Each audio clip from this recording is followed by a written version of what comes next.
Hello, boys and girls. It's Tim from the future. I tried to use a new toy that I got, which is a gimbal allowing smoother video instead of just a handheld. And the video came out very nice. However, the motors on the gimbal created a strange background noise that really kind of ruined the video. So if the video seems kind of strange, that's going to be the reason why. Sorry.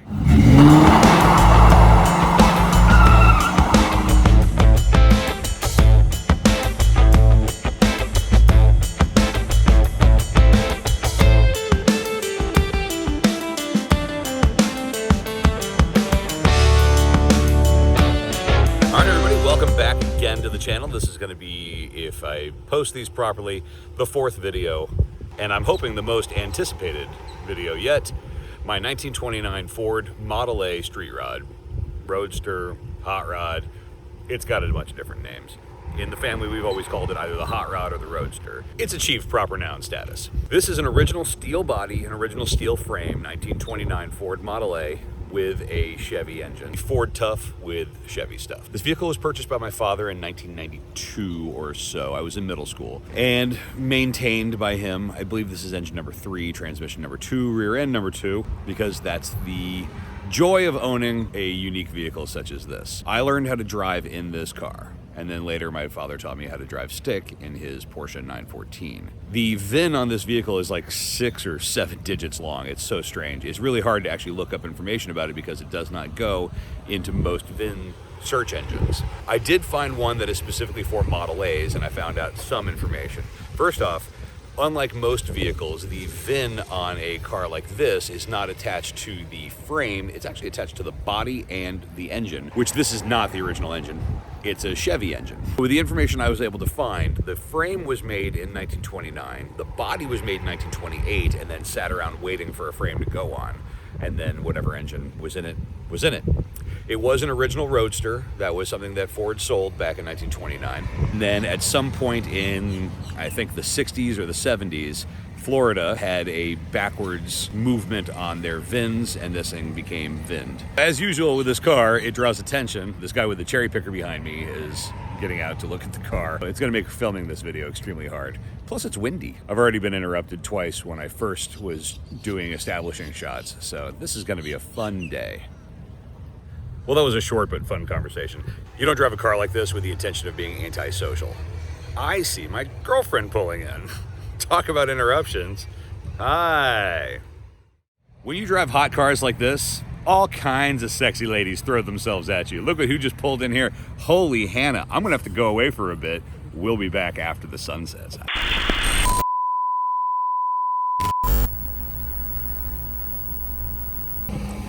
So I had a nice long conversation with that guy about this car. Let him know I'm shooting something for my YouTube video. And he never once mentioned, well, I'm gonna be over here using a chainsaw for the rest of the day. I'm going to a new location. So I'm lucky that there are multiple parks along this river.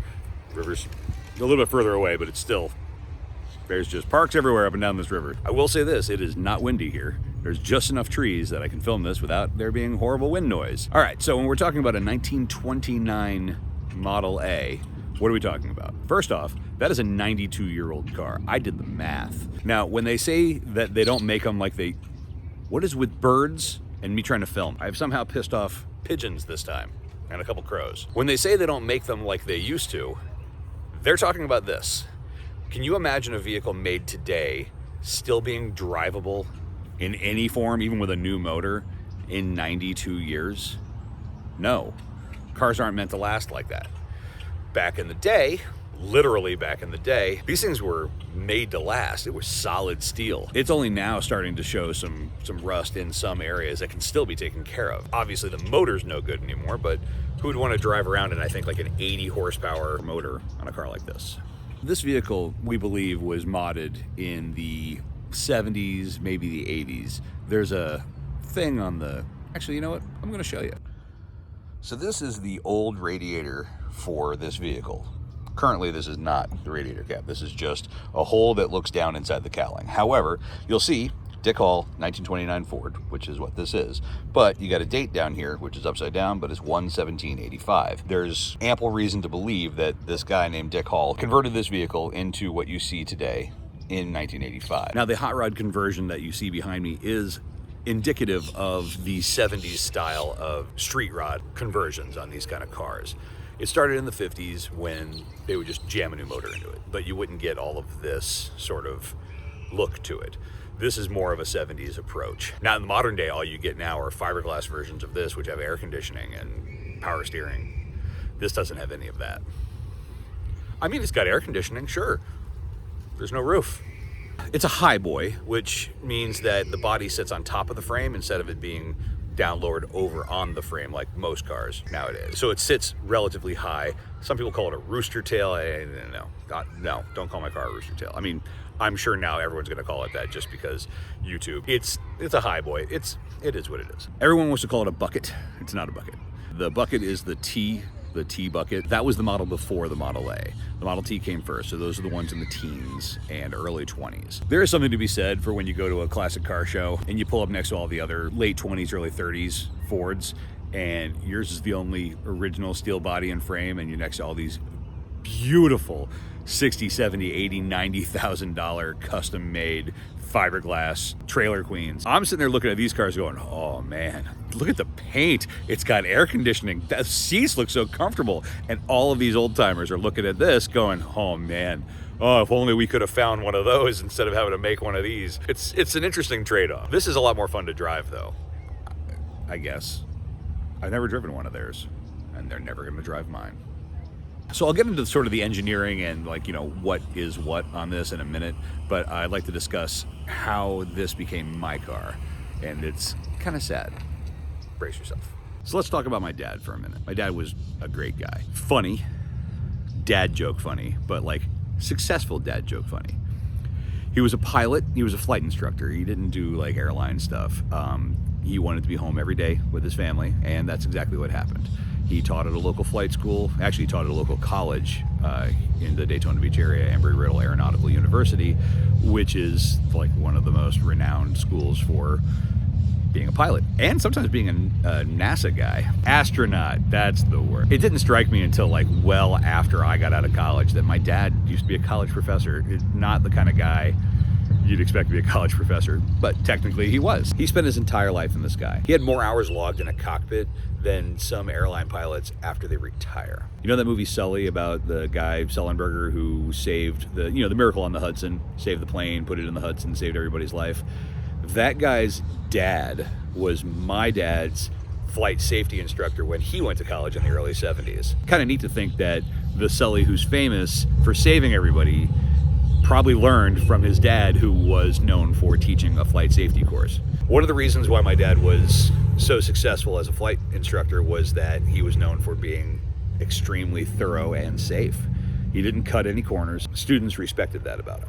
On the night of July 13th, going into the 14th of 2017, my father was on a routine flight with a student, flying up to Georgia, landing, discussing the flight, coming back. I got a call from my mom around 11 o'clock saying that my dad was late. He was a couple hours late, and she couldn't get a hold of him on the phone. She was freaking out. I told her not to. I internally was freaking out, but you don't ever accept the worst until you know for a fact. And that's exactly how I approached this. I tried to call the Civil Air Patrol, but it's at night and no one was there. So I called the Sheriff's Department. They sent me to the Sheriff's Department for the county north of here, which I found strange, but nobody gave me any information. I talked to a lady there.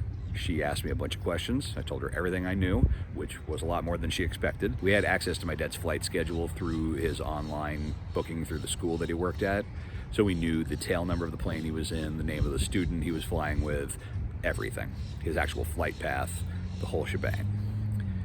At the end of the call, I asked, why am I speaking to you instead of my local sheriff's department? And that's when she told me that they'd had a report of a plane that had crashed, and they were searching for it. It had crashed in the middle of absolutely nowhere. I told her, I'll be right there. I was still working for the cab company at this time. Actually, I was doing both jobs. I was driving a taxi that night, so I immediately parked the cab, grabbed flashlights and some work boots, and headed north. I got special access to the staging area and spent the next 5 hours giving as much information as I possibly could to the search party, until finally they said that they had found wreckage and I needed to leave the area so they could bring the wreckage back to where we were at. Actually, a local news helicopter spotted the wreckage. It was in the middle of a wetlands. So I went home and I waited, and about 3 hours later I got a call saying that they had definitely found a body inside the airplane, but only one, and they had not been able to identify anyone yet. And then he called me back about 40 minutes later saying that they confirmed that it was my father who was dead inside the plane, which of course was crushing. It nearly killed my mom. In fact, it probably did kill my mom. She passed away at the beginning of 2020, in part because she gave up. Shut up. Essentially, the plane broke apart in the sky. There's nothing anyone could have done about it except for perhaps better maintenance. But my father relied upon the school to give him proper information about the repairs on the plane, and I believe that corners were cut and paperwork was fudged. Being the son of a pilot in some ways is like being the son or daughter of a police officer. You always know there's a chance that they're not going to come home. And he'd had a couple close calls, but nothing like this. However, I am lucky in the fact that there was nothing left unsaid between my father and I. There were no unresolved circumstances or conversations that we had to have. So I'm not going to be haunted by that. I am, however, haunted by the fact of his death.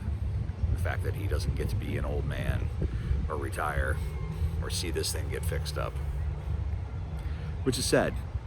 But that was a gearhead. He always had hot rods. Hi, little squirrel. My dad had always been a gearhead. He always had hot rods. He built several as a kid. It was just the thing that my dad always was into. And then after his children were grown enough that we didn't need like child seats or anything, my sister and I, the opportunity came to grab this, and my mother gave him the go-ahead, and the rest is history.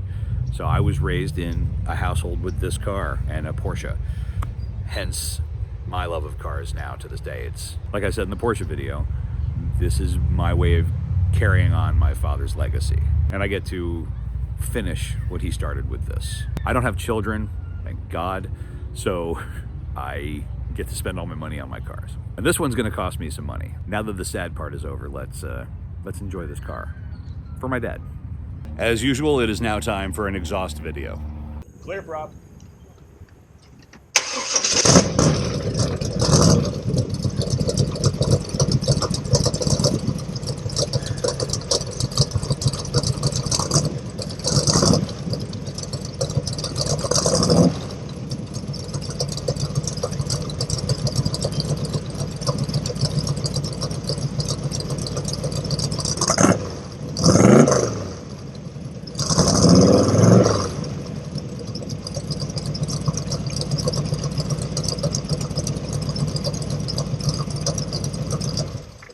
And now it's time to get this 1929 Ford Model A street rod out on the road and drive it, and then we'll give it a Doug score. What? That's copyrighted? I'm not Doug. I should delete that? One more note on these doors and the door pulls for them. If you're not careful, this car will try to kill you. Here's a video of me driving it yesterday.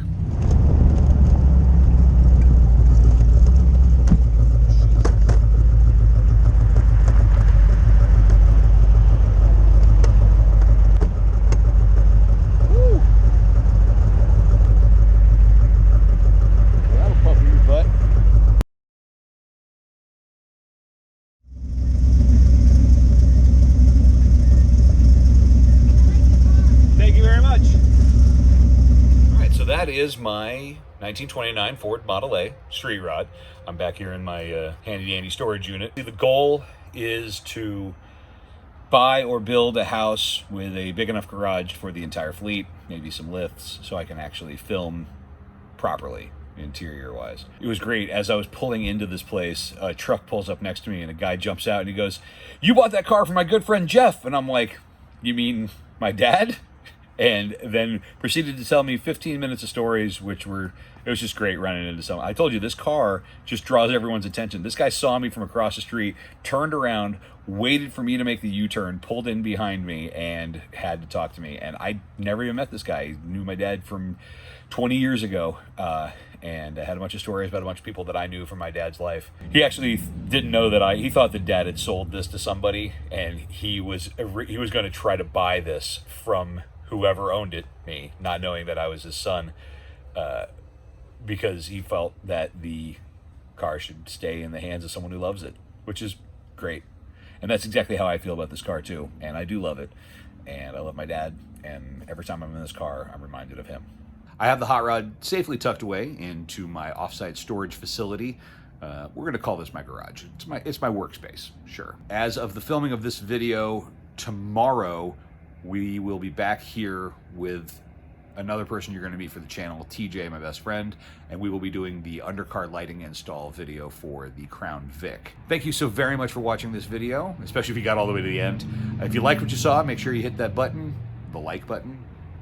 And also, please subscribe to the channel. Share this on social media. I'd like to get the word out so that we can get this channel grown to the point where I can make some money off of it. Not to really support me, but to support the content of the channel. I would like to be able to finance the repairs and the upgrades of all these vehicles, potentially buy more cars. I'm going to be actively looking for a house with a garage large enough to hold the fleet, so I have an actual place to film and work at, which will be nice for me and for you guys. Until next time, if you're in a vehicle with seatbelts, make sure you wear them. And if you're in a strip club with a DJ, please make sure you tip him. Sometimes he takes that money and he turns it into YouTube videos about cars. Got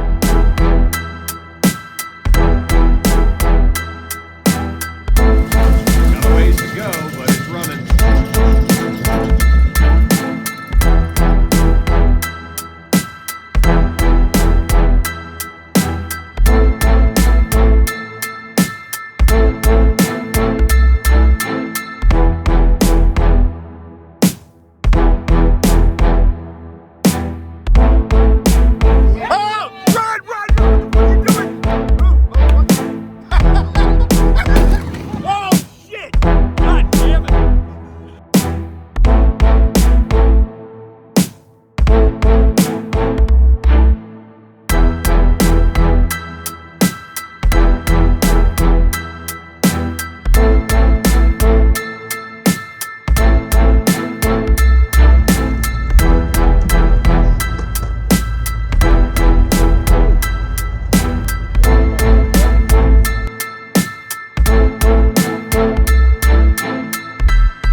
Paper clothes, don't spray. 1,000 paper clothes, don't spray. One more, yeah! Whoa! It's amazing. There's so much wind here today, it's